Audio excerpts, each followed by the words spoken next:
DPWH Secretary Vince Dizon. He was at the Sandigan Bayan earlier today. And for the very latest from the Anti-Graft Court, here's our mobile journal, Arles de los Santos. Arles, bago tayo pumunta sa mga nagaganap dyan sa Sandigan Bayan, ano muna ang reaksyon ni Assistant Ombudsman Miko Clavano sa sinabi ni Curly Discaya kahapon? Magandang hapon sa iyo, Arles. Nako, Lord, ang dami nga ang nangyayari sunod-sunod pakaugnay sa mga nangyayari sa investigasyon ng flood control scandal, no, kung saan nga ay kasama sa mga binigay na komento ni Assistant Ombudsman Miko Clavano yung tugon niya dito, no, na sinabi ng mawala ang pera para sa flood control, hindi lamang daw pondo ang nawala kundi kaligtasan ng mga Pilipino, kaya daw mali at malaking kalokohan na tawaging pagnanakaw ang pagbabalik ng ninakaw. Ay yung taong bayan daw ang unang ninakawan, kaya naman ang pagsusauli ng pera ng gobyerno ay hindi pangingikil, ito daw ay pananagutan. Ayan ay at least, no, yung tugon ni Assistant Ombudsman Miko Clavano sa naging pahayag nga nitong kontratista na si Curly Discaya na sinabing tila sila daw yung ninanakawan. Nang tanungin kung magkano nga ba ang ibabalik nilang pera para sa kanilang aplikasyon sa restitution process na sa bilang bahagi, no, ng para sila ay maging masailalim sa Witness Protection Program. So, yun yung komento ni Assistant Ombudsman Miko Clavano na kasama nga rin sa mga tumututok ngayon sa kaso ng mga Discaya, Lord. Oo, ang tindi nun. Nakakaawa naman mga Discaya, no? Sila na ngayon nauubusan ng pera. Sila na nababawasan pa ng mga sasakyan, binabato ng mga bahay nila. Sila pa ninanakawan.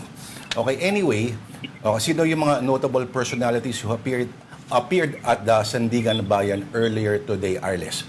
Okay, kagabi... go Arles. Go ahead, Lord. Sige, Lord. Go. Kasama dyan, syempre, no, si Senator Obong Revilla na kaaalis lamang mula dito nga, no, sa Sandigan Bayan matapos humarap sa 3rd at 4th Division kaugnay sa mga kasong isinampa sa kanya na malversation for falsification of public documents at yung kanyang graft nga na kaso, no, kung saan nagpiyansa siya sa 4th Division na nagkakahalagang 90,000 pesos.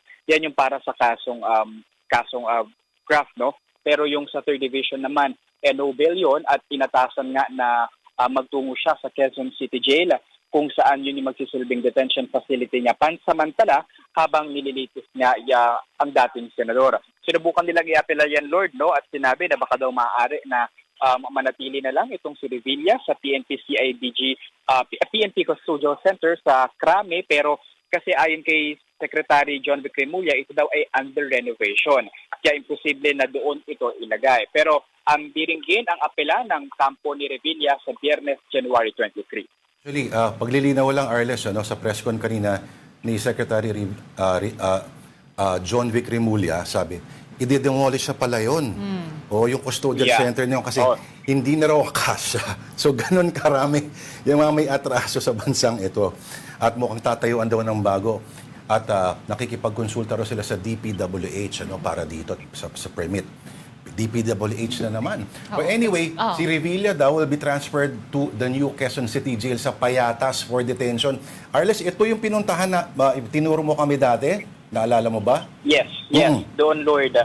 Kung saan nga ayon kay DILG Secretary John Vic Remulla na yung mga opisyal o mga personalidad na merong salary rate 27 pababa, doon nga madidetine, no, dahil nga ayun yung parang facility na inihanda para sa pagpatuloy na investigasyon at pagpapanagot sa mga dapat managot kaugnay ng mga manumalang flood control project. So sa latest doon nasa 1,000 daw na mga inmates o mga detainees ang pwedeng manatili doon, kung saan isa na nga doon ngayon si dating Senador Bong Revilla. What about for his co-accused, Arles? What else do we know? So far, Denise, hindi silang magkakasabay na dumating dito, no? Ngayon, nananatili yung sasakyan ng NBI or National Bureau of Investigation dito sa may labas lamang, kung saan pinaniniwalaan natin na nandito sina Bryce Hernandez at JP Mendoza, pero nauna nang pumasok sina RJ Dumasig at Juanito Mendoza na kasama doon sa mga nilabasan o inisyuhan ng warrant of arrest kagabi kaugnay ng mahigit 92 million na umano'y ghost flood control project sa Pandi, Bulacan. Ay, okay, Curly Discaya. Oo. Pero okay, bago tayo mag-sorry kay Curly Discaya, okay, Ano naman ang ginagawa dyan ni DPWH Secretary Vince Dizon? Mhm. Lord, si Secretary Vince Dizon naman tumayo siya bilang isang witness. Ayan ay kaugnay ng manumalang flood control project sa Oriental Mindoro na nagkakahalaga ng 289 million pesos.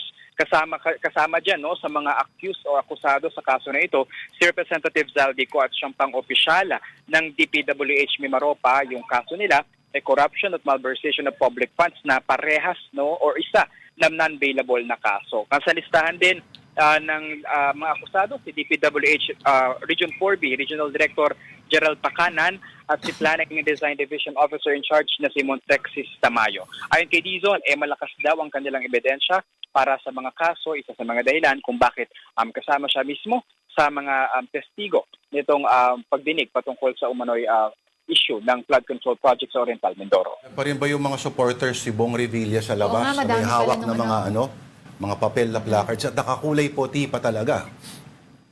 Correct ka dyan, Lord. Actually, nandito sila sa harapan na bahagi ng Sandigan Bayan at meron silang iba't ibang mga placards na hawak, Yung iba may mga nakasulat na naniniwala kami na inosente si Senator Bong Revilla. May mga nagsasabi naman na mahal ka namin, Senator Bong Revilla, at kinapanayam natin, Lord, syempre, para mas maintindihan yung kanilang panig. Ayon sa mga nandoon, kanina, nasa 300 na mga supporters ni Bong Revilla yung nandoon at inaasahan nila na aabot daw sila ng 1,000, Itong mga kababayan natin na ito nanggaling pa sa 4 na mga bayan sa Cavite, sa First District. Ayan yung sa Noveleta, sa Kawit, sa Rosario, and meron pa may isa, Noveleta, Rosario, Kawit at Cavite City mismo, At ayon nga sa kanila, nananiwala daw sila na inosente itong dating senador. Bukod pa dyan, parang si Revilla daw yung inaatake. Bakit daw ba? Dahil ba ito ay walang posisyon sa gobyerno ngayon? O dahil meron na siyang record na kung saan nasangkot nga rin siya sa korupsyon sa pamahalaan. Lord. Arles, who organized that? Paano sila nagtipon-tipon at paano sila nag-usap-usap na sila yung magsasama-sama dyan?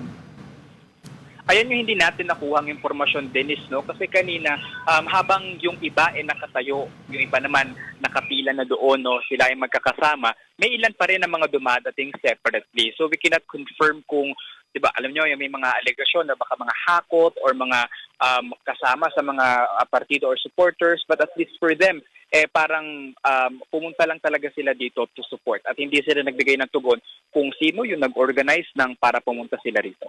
Pero ba ay lilipat sa Payatas? Sila, Lord, itong mga yung mga Supporters? So far, wala naman silang galaw dito, Lord, na nanatili sila rito. Bit-bit yung kanilang mga placards. And actually, nung dumating si dating Senador Bong Revilla, doon natin narinig na meron silang mga dalang megaphone at talagang magkakasama silang sumisigaw na pakatatag Senador Bong Revilla at naniniwala silang inosente nga ito. In-acknowledge ba ng dating senador yung mga supporters? Oo, Denise, pero napaka-brief lang yan, nagpapasalamat daw siya sa mga suporta. At kanina nga, pagdating nito, nakita natin yung gesture niya ni Revilla na humarap ito sa camera at itinaas ang kanyang kanang kamay na tila kumakaway at senyales na parang ng kanyang pakikiko-operate din nga dito sa kanyang pagharap sa Sandigan Bayan. Kalayaan para kay Cap. Okay, both sa Sandigan Bayan at sa DOJ, pati sa ICI, pakituhog na rin natin, Arles, ano ba yung inaasahan natin in the next few days from them? Lord, hindi pa natin alam kung ano pa yung aasahan natin kabukod dito, at least sa mga nangyayari dito dahil patuloy pa din. On Friday, didinggin nga yung appeal nito nila Revilla na ilipat siya sa PNP Custodial Center na ayon nga kay Remulla pala kanina i-demolish na, pero Lord, may inilabas din kasi na papel itong BIR or COA rather, kung saan nga 4 na fraud audit report para patungkol ito sa 325 million pesos na mga proyekto ng flood control projects sa Bulacan pa din. Meron silang mga na-flag na ghost projects, na mga unauthorized relocations at mga questionable accomplishment reports. Yan mo ng latest mula dito, Lord. Sige. Arles, bago ako magpaalam kasi kanina sa press ko ni Senator Marcoleta at ni Senator Amy Marcos, tinanong niya yung media kung hindi ba kayo binigyan ng kopya ng affidavit ni dating Speaker Martin Romualdez Kasi doon kasi sa affidavit niya sinasabi na wala raw siyang control over the 80 committees daw sa Kongreso. Wala talagang inabot, Arles, no? So far, Lord, wala pa rin tayong nakukuha na mga papeles mula doon kay House Speaker Martin Romualdez nung umarap siya sa ICI. Ang sabi lamang na ICI noon, sinisilip pa nila ito dahil makapal ang mga dokumento at kailangan nila ng panahon para rito. But days after and months after, hanggang ngayon, wala pa rin papel o affidavit na tayo nakukuha mula sa ICI. Pala, ICI pala yung pinag-uusapan natin. ICI. Thank you for that update. Ang ating Bomba Journal, Arles de Los Santos, reporting to us live from the Sandigan Bayan in Quezon City.